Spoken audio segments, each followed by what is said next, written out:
Mirador. Ici, nous dévoilons l'envers de la tapisserie. Mirador, l'instant vérité sur la gouvernance, sur comment chaque franc du contribuable guinéen est dépensé. Mirador, tout sur les dessous des cartes politiques sous les tropiques en Guinée. Mamadou Ouri Diallo. L'instant vérité sur cette affaire de saisie d'armes au port-autonome de Conakry. Les infos évoluent à Kumba. Qu'est-ce qu'on peut savoir au jour d'aujourd'hui avant qu'on ait successivement M. Karim Kamara et M. Hamid Touré en ligne? Ce qu'il y a, c'est que nous avons continué les enquêtes tout en précisant que la douane n'a pas encore accepté de se prononcer là-dessus.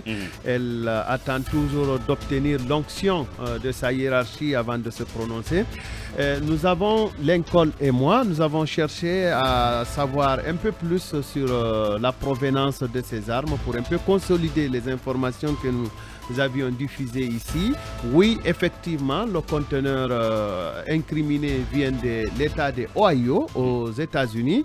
Oui, nous avons identifié celui qui a embarqué le conteneur à la personne de M. Karim Kamara et qui nous dit ignorer qu'il y avait des armes dans le conteneur. Nous avons aussi identifié le propriétaire du véhicule qui a été incriminé, donc le véhicule dans lequel on a supposé avoir découvert des armes. Il s'agit de M. Hamid Touré, qui était malien, qui avait commandé ce véhicule et la marchandise et tout son contenu pour le Mali. Nous avons aussi appris auprès de ces deux sources-là que le problème est dû à une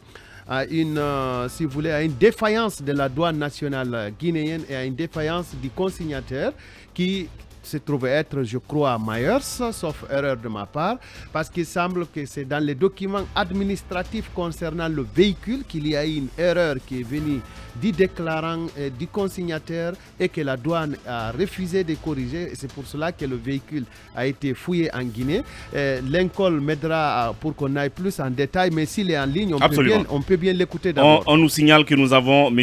Karim Kamara en ligne, propriétaire donc du dit conteneur depuis les États-Unis. Monsieur Kamara, non, c'est plutôt Hamid Touré qui est en ligne. Voilà, je reviens donc. Monsieur Touré, bonjour. Ouais, ça va, mon frère. Bienvenue dans cette émission. Oui, première question à Kumba. Monsieur Touré, expliquez-nous, votre véhicule est supposé contenir des armes qui ont été découvertes à Conakry. Comment ça s'est passé? Dites-nous en un peu plus. Ouais, je vous salue tout le monde. Je salue tout le monde d'abord. Merci. Je m'appelle Hamidou Touré. Je suis malien. Donc, je suis aux États-Unis depuis 2001. Je suis un ancien policier au Mali. Bien. Depuis, je suis promotion 94. J'ai quitté la police de venir aux États-Unis. Donc, bref. Je suis venu, j'envoie mes voitures avec Karim, parce que Karim m'envoie les conteneurs à Conakry. Mais chaque fois-ci, j'envoie les voitures, on met transit là-dessus. Donc, au droit de transit, normalement, la Guinée ne doit pas toucher ma voiture. C'est-à-dire que la voiture et le contenant, ce n'est pas désigné pour la Guinée, c'est désigné pour le Mali.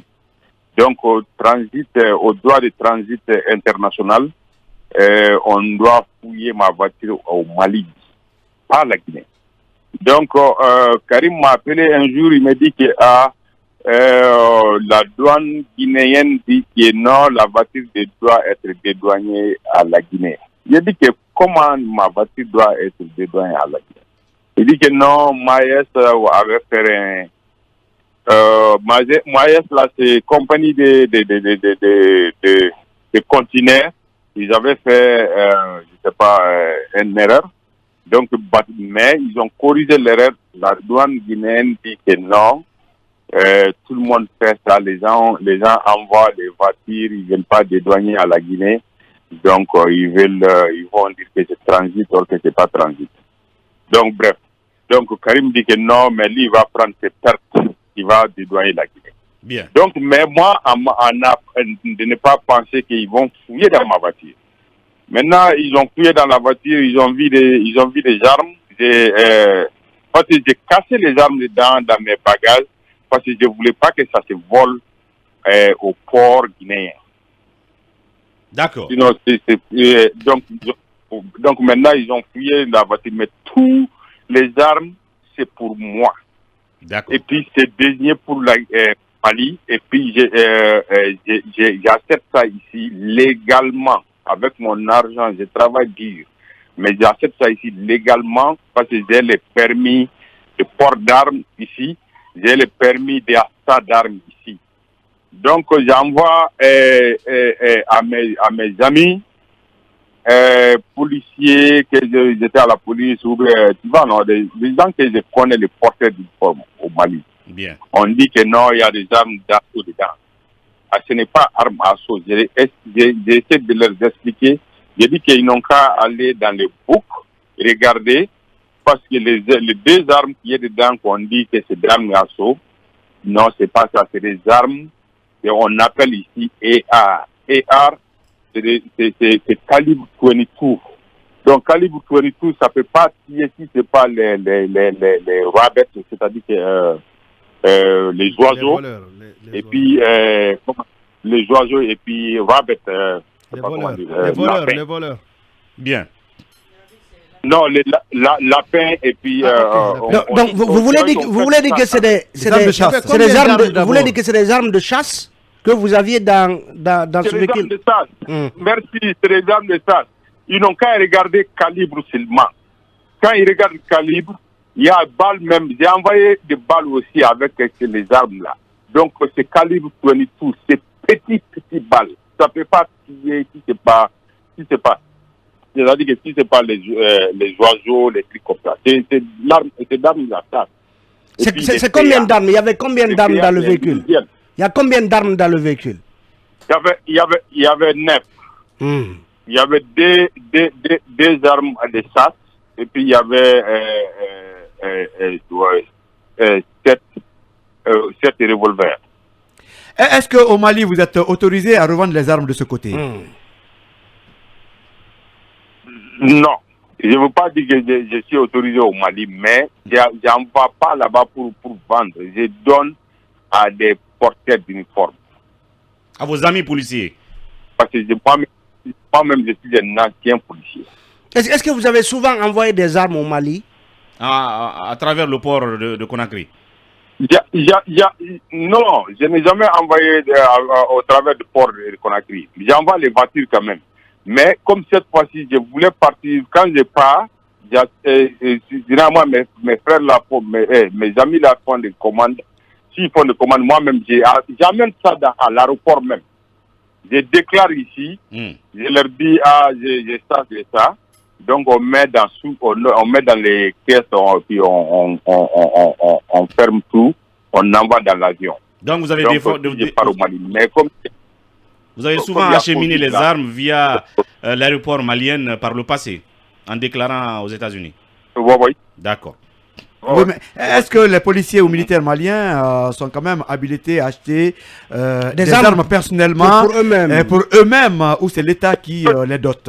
Oui, les porteurs d'uniforme sont habilités à acheter armes individuelles. Ce qui n'est pas autorisé, ça c'est l'arme de guerre. C'est des armes de guerre. C'est tout. C'est-à-dire que les Kalachnikov, les PMK, les stuff comme ça c'est des armes de guerre. C'est pas autorisé. D'accord. Monsieur Touré, aujourd'hui, est-ce que vous êtes au courant du niveau du traitement du dossier concernant votre véhicule et les armes? À quel niveau se trouve le traitement du dossier? Je suis pas au courant. Je suis au courant de rien parce que je ne connais pas quelqu'un à Conakry. Moi, j'ai un ami qui est là-bas. Il se débrouille là-bas. Il est transitaire. Il est là-bas. Donc chaque fois-ci, j'envoie mes voitures. C'est lui qui fait sortir. Il s'appelle Balo. Donc c'est lui qui fait sortir et puis envoyer ça au Mali. Donner ça. C'est-à-dire que j'ai donné ça à un de ses frères, envoyer ça à la frontière, tout. Est-ce que monsieur Touré, lui aussi, il a été arrêté. Ah, il a été arrêté. On l'a arrêté. Bien, d'accord. Est-ce que il a été arrêté. Vous n'avez pas échangé d'abord avec les services de sécurité? On ne vous a pas appelé? Personne ne vous a interpellé? On ne m'a pas appelé, on ne m'a même pas demandé. Parce que je voulais leur parler qu'avant qu'ils arrêtent mon gars. J'ai dit à Balo, Balo, il faut leur donner le téléphone, je vais leur expliquer. Donc maintenant, ils ont dit non, Balo ne peut même pas prendre le téléphone. Donc ils ont pris son téléphone avec lui. Mais est-ce que vous allez quand même venir à Conakry? Voilà. Est-ce que vous êtes prêt allez à venir à Conakry pour vous défendre? Pour gérer tout ça, est-ce que vous allez venir à Conakry?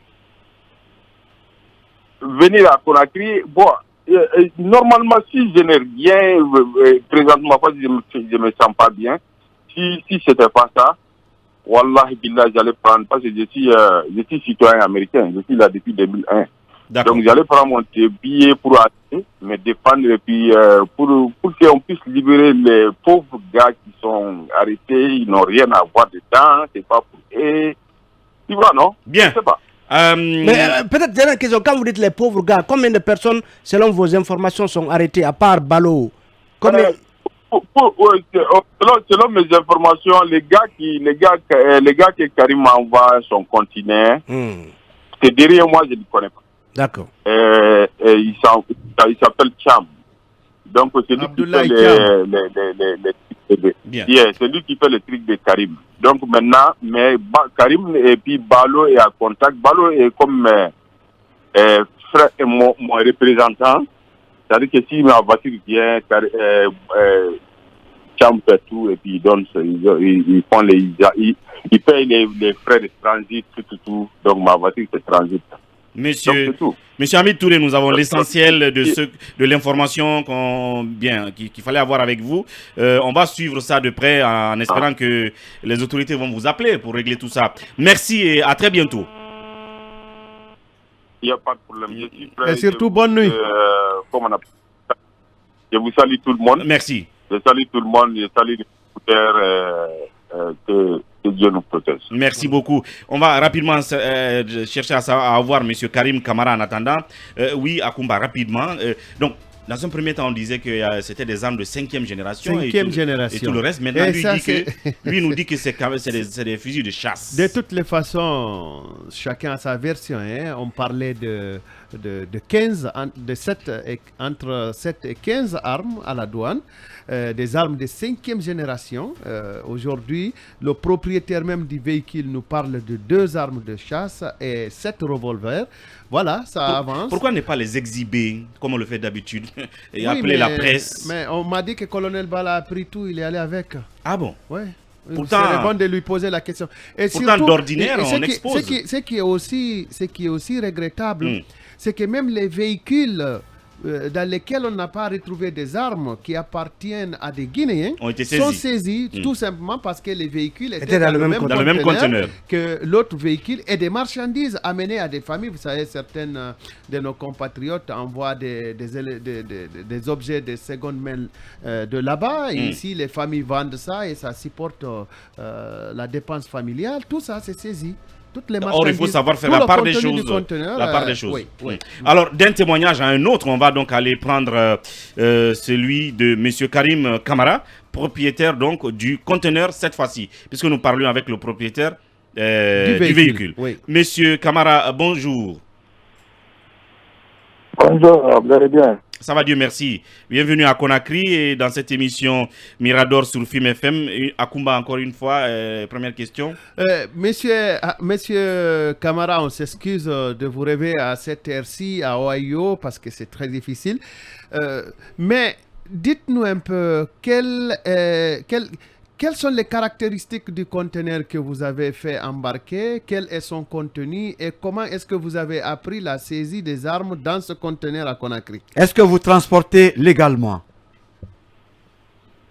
On prend le conteneur avec la compagnie pour transporter et on prend les véhicules avec les clients et les bagages. Donc quand les clients vous contactent qu'ils ont des véhicules à envoyer en Guinée, vous leur demandez de vous fournir la catégorie originale que vous envoyez à la compagnie et ils vérifient que les véhicules sont autorisés à quitter le pays. Donc après ça, quand vous programmez le conteneur pour l'embarquement, les clients déposent les véhicules au magasin. Là, vous faites l'embarquement. Mais les clients envoient toujours les véhicules avec les bagages dedans. Donc on ne compte pas les bagages. c'est le véhicule qu'on prend. C'est comme aussi les bagages, les clients déposent, les colis sont emballés. Vous récupérez les noms sur le colis que vous transférez à Conakry. Donc, ça se passe comme ça. Ça veut dire que vous n'étiez pas au courant qu'il y avait des armes dans le véhicule du Malien?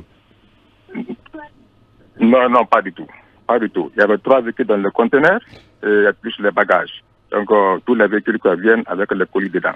D'accord, pour finir. On ignore complètement le contenu. Pour finir, M. Touré nous dit qu'il y a eu une erreur sur les documents administratifs concernant l'acheminement du véhicule. Est-ce que vous nous en confirmez cela? Oui, le véhicule a été destiné en transit pour le Mali. Donc, quand vous envoyez les colis, les catégories à la compagnie, vous les confirmez ça.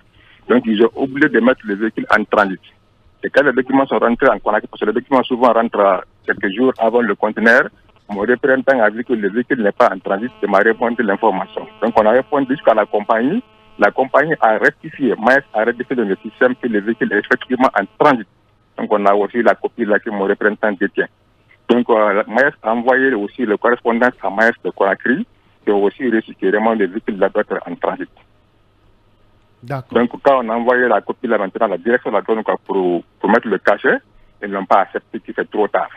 Donc, il était question de détenir le véhicule à Conakry et que le propriétaire transporte au Mali pour dédouaner encore. Donc, effectivement, le véhicule est en transit. Il y a le document de Maes qui l'atteste. Voilà.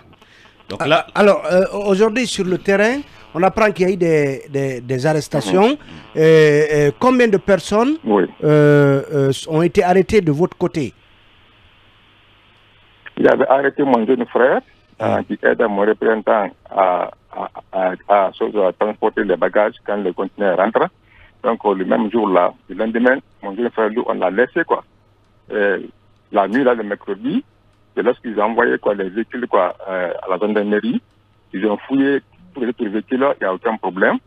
Ils ont débarqué complètement le camion où tous les bagages sont embarqués. Ils ont débarqué, fouillé les cartons un à un, il n'y a aucun problème. Donc, mon représentant a été relâché, mais à mon niveau, je m'excuse, mon frère a été relâché. Le lendemain, le jeudi, mon représentant, lui, il est toujours là-bas, avec le représentant du propriétaire du véhicule malien. Est-ce que vous exercez légalement cette activité? Vous êtes enregistré aux États-Unis? Ok, j'ai commencé à faire l'enregistrement parce que quand je commence là, quand il y a les clients, celui qui a des clients, quand je commence à m'enregistrer. J'ai pris je me suis enregistré au niveau de ARF, département d'impôt. Je me suis enregistré au niveau de l'État d'Ohio, j'ai ma licence. Donc, je cherche à lancer officiellement l'activité avec le business pendant l'été qui vient là. Merci. Alors, toute dernière question. Juste une précision. Toute dernière question, on va aller très rapidement, s'il vous plaît. Au contrôle du contenu du véhicule, vous dites que vous n'avez pas fouillé. Qui est normalement habilité à s'assurer que ce qui est dans le véhicule doit être licite? Qui doit le faire? Je ne sais pas, parce que quand on est dans le métier à risque, ça aussi apprendre dans le futur comment travailler. Mais on ne fouille pas les véhicules. Les propriétaires envoient les véhicules sont déjà, il y a les colis dedans, quoi. Voilà. Comme aussi les bagages, les clients envoient les bagages, les cartons, c'est bien emballé. Comme si tu vas à l'aéroport, tu as ta valise. C'est emballé, tu passes, tu vas dans l'avion. Donc les colis viennent emballés. Donc vous prenez les noms sur les colis que vous êtes dans votre cahier. Vous dites la même chose. Le véhicule vient, les clients mettent leur colis dedans pour ne pas que le véhicule aille vite. Bien. Monsieur, mettre le véhicule dans le conteneur. Voilà. Monsieur Camara, merci donc de nous avoir donné votre version de tout ça et nous suivrons de près l'évolution de la situation. Merci et à très bientôt. Je vous remercie aussi bientôt pour tout ce que vous faites pour nous et je donne la main à tout le monde pour nous aider parce que vraiment, ce n'est pas notre faute. C'est une erreur qui est venue. On a payé un véhicule là, un mauvais véhicule au mauvais moment. Bien. Pas un véhicule là qui a le contenu que vous ne connaissez pas. Voilà. On espère que les autorités entendront cela, notamment la gendarmerie nationale. Merci, au revoir. Et on va aller rapidement appeler Kaba Diawara depuis Bafoussam pour parler du Syrie national pour le reste du temps que nous avons. Mais en attendant de l'avoir, peut-être quelles conclusions rapidement tirées de cette affaire après les différentes versions? Bon, on peut, suivant ces deux intervenants, on peut tirer la conclusion comme quoi qu'il y a eu un problème au niveau de la douane. parce que semble-t-il que la douane a refusé d'apposer sa signature pour accepter que le véhicule soit en transit, ce qui est pratiquement courant. Cette douane d'ailleurs sur laquelle on reviendra demain parce que vous savez qu'elle a marqué une contre-performance pour le mois de janvier de plus de 51% de ses prévisions de mobilisation des recettes. Voilà ce qu'on peut retenir. Voilà ce qu'on peut retenir. Et on me fait signe que malheureusement on ne pourra pas avoir aujourd'hui en tout cas Kaba Diawara, mais plutôt notre envoyé spécial Yacouba du côté de Bafoussam. Est-ce qu'il est en direct? Oui, il est là. Alors Yacouba, bonjour. Allô? Un problème de liaison avec Yacouba depuis Bafoussam au Cameroun. Alors, Talibé, peut-être pronostic ou je ne sais pas, qu'est-ce qu'il faut dire du Sili pour aujourd'hui en attendant que Yacouba soit là. Est-ce qu'il y a de l'espoir face à la Gambie? Non, moi je faisais observer que depuis que je suis le Sili dans ses différentes participations à la CAN, quand le Sili se qualifie pour le tour suivant, c'est la première fois, en tout cas de mémoire de supporters du Sili, que le Sili rencontre un adversaire de moindre taille, en tout cas à partir du tour suivant. Bien. Parce qu'on a vu, c'est souvent le Ghana, le Maroc et autres. Et cette fois-ci, le Sili, espérons-le. Alors, Yacouba en ligne, on me rassure. Alors, bonjour Yacouba. Peut-être qu'on va suivre. On va suivre Kaba Diawara parce qu'on a un extrait de la conférence de presse de Kaba Diawara. Note que chez nous, en pays peu, on dit que Kopita un Kuhuti da Kodo Bogol Ngangol Yaltata. Donc, il ne faudra pas prendre à la légère la Gambie. Pour nos auditeurs qui ne comprennent pas Poulard, c'est juste pour dire que c'est dans la petite broussaille à laquelle tu n'as pas confiance qu'on en sortira une corde pour ta Absolument. Alors oui. La Gambie, c'est un candidat très sérieux. Rappelez-vous qu'il y a 1 an ou 2 ans, c'est cette équipe qui a battu le Sili en match amical 1-0 qui a fait très mal. Et la Gambie a pris 7 points sur 9 dans sa poule avant d'être qualifiée. La Gambie a un fond de jeu, c'est un candidat sérieux. Le sélectionneur gambien était quand même prétendant au poste en Guinée. Il n'a pas eu la chance. Aujourd'hui, fait des résultats. C'est une équipe très joueuse qu'il ne faut pas prendre pratiquement à la légère. Et vous savez que les résultats en disent long. Djami en Sili national, oui. Oui, j'espère que le maillot il va pas être lourd à 17h ou 17h30 en tout cas. Non, je rejoins Lincoln qui dit qu'il ne faut pas minimiser l'adversaire. Il ne faut jamais. Mais on dit souvent que la Guinée, il faut avoir peur quand on rencontre entre guillemets de petites équipes. Ouais. Mais la Gambie, c'est certes peut-être sur le papier une petite équipe, mais on a vu ce qu'elle a fait depuis le début de cette compétition et elle a mérité d'être au 8e de finale. Et la Guinée joue aujourd'hui. On lui souhaite bonne chance et dans l'espoir que 18h on va sourire encore. Alors Yacouba ou l'extrait de Kaba Diawara, je ne sais plus. Yacouba en direct. Bonjour Yacouba. Bonjour à tous. Alors nous avons pratiquement 2 minutes ou 2 minutes 30 secondes, oui. Oui, alors quel est l'état d'esprit du Sili à quelques heures seulement de son match contre la Gambie? Difficile de vous donner l'état d'esprit de l'équipe parce que vous savez, nous sommes à 40 km du QG de l'équipe nationale. L'équipe dans une région qu'on appelle la Bangou. C'est difficile à accéder à ce site parce que même nos journalistes, il faut des accréditations, il faut des passes sanitaires, il faut carnet de vaccination. La dernière séance qu'on a suivie de l'équipe, l'ambiance était très bonne. On a vu le sourire, on a vu de la motivation sur le visage des joueurs. On a l'impression qu'ils savent déjà l'objectif qu'ils ont à faire pour ce match. Parce que vous savez, l'objectif, comme le disait Kaba Diawara hier en conférence de presse, c'est de vaincre le signe indien. Vous savez, depuis belle lurette, la Guinée n'a jamais gagné un match à élimination directe à une phase finale de Coupe d'Afrique des Nations. Quand on jouait la Coupe d'Afrique à 16, on se limitait en quart de finale. Et après la première édition de la CAN, qui s'est jouée avec 4 en 2019 en Égypte, on s'est limité à 8e de finale.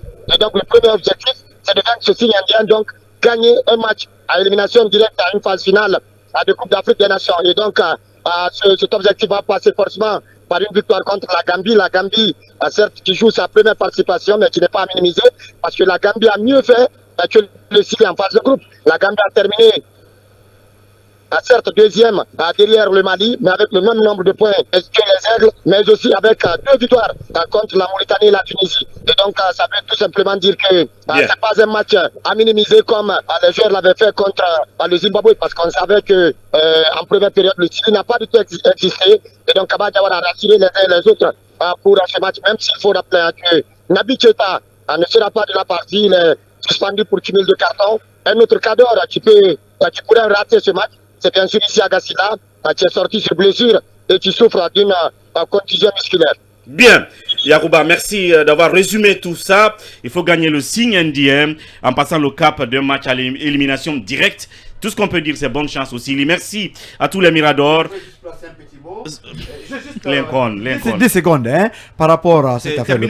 On apprend que le transitaire côté guinéen Tchama est également policier à la DPJ. Merci. Voilà. On reviendra là-dessus demain sûrement. Et comme je dis, demain, cette fois-ci, avec l'influenceur ouest-africain Omanet Abouakar Diallo qui aura récupéré sa voix. On espère Mohamed Kaba aussi qui sera des nôtres. Merci à tous et toutes. À demain. Vous avez suivi la grande messe de l'investigation journalistique, la plus grande tribune politique de la Guinée. Avec Aboubacar Diallo, Talibé Bari, Mohamed Mara, Mamadou Ridiallo, Akoumba Diallo, Kabinet Fofana, Mohamed Kaba, Mamadou Diambaldé.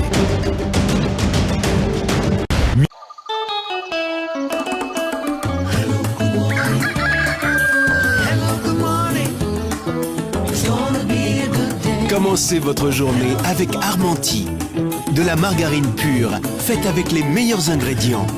Idéal aussi pour les fritures et la cuisine au four. Faites de chaque journée une journée Armenti.